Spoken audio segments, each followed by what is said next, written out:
আজকে সুপার কোয়ালিটির দুইটা বাচ্চা আছে, হাট বাজার সব চ্যালেঞ্জ থাকবে। দাম কত ভাই? দাম মাত্র ৮৫,০০০ টাকা। এটার দাম মাত্র ৯৮,০০০ টাকা। এটার দাম মাত্র 85 ভাই। ৮৫, হ্যাঁ এই কোয়ালিটি করে মাত্র 85। মাত্র ৮৫,০০০ এটা টাকা। ষাঁড় বাচ্চা। হ্যাঁ ষাঁড় বাচ্চা, হলিস্টাইন ফ্রিজিয়ানের ষাঁড় বাচ্চা। ষাঁড় বাচ্চা, হ্যাঁ মাশাআল্লাহ কোয়ালিটি তো 100 কোয়ালিটি। হ্যাঁ 100 কোয়ালিটি ভাই। দাম কত বলেন ভাই? ৮৫।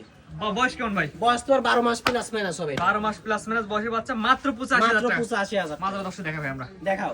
মাশাআল্লাহ মাত্র 85,000 টাকা আজকে আপনারা এই ভিডিওর মধ্যে গোটা কিনতে পারবেন এবং অনলাইনে অর্ডার দিয়েও নিতে পারবেন। হ্যাঁ ইনশাআল্লাহ পারবে। মাশাআল্লাহ মাত্র 85,000 টাকা ভাই। মাত্র ৮৫,০০০ টাকা ভাই। মাশাআল্লাহ কোয়ালিটি তো ভাই 100 কোয়ালিটি। হ্যাঁ 1000 গরুর মধ্যে যাচাই বাছাই করে একটা পাওয়ার করবে। হ্যাঁ আসলে 1000 করে চ্যালেঞ্জ থাকবে। হ্যাঁ। মাশাআল্লাহ দামটা বলেন ভাই একবার আমাদের মাত্র ৮৫,০০০ ভাই। এইবার দুই নাম্বার দেখতেছি এটা ভাই। হ্যাঁ এটার দাম পড়বে ৯৮,০০০ এটা টাকা। আনুমানিক বয়স কেমন ভাই? এটা বয়স 14 মাস প্লাস মাইনাস হবে। এটা বয়স 14 মাস প্লাস মাইনাস। এর দামটা বলে দেন ভাই। ৯৮,০০০। 98,000 না? হ্যাঁ। এটা তো হলিস্টাইন ফ্রিজিয়ান ষাঁড়। ওয়ালস্টন ফিজিয়াম শাল। মাশাআল্লাহ 26 কুরবানি বুঝি হ্যাঁ একসাথে। 26 কুরবানি উপযোগী। 25 তো এগুলো আসবে না। না আসবে না 25। 25 আসবে না, 26 এর পর বছর যারা কুরবানি দিতেন তারা এই ধরনের গরু লালন পালন করতে পারে। হ্যাঁ ইনশাআল্লাহ। দামটা বলে দেন ভাই এটার। এটার দাম ৯৮,০০০। 98, এটার দাম হচ্ছে ৮৫,০০০। 85,000 টাকা। আপনার ঠিকানা বলে দেন ভাই। আমার ঠিকানা, আমার বাসা পাবনা জেলা ঈশ্বরদী থানা অরণখোলা গ্রাম। জি, স্ক্রিনে পর নাম্বার লাগছে, অনলাইন অর্ডার দিয়ে কিনতে হ্যাঁ পারেন। ইনশাআল্লাহ কিনতে পারবে।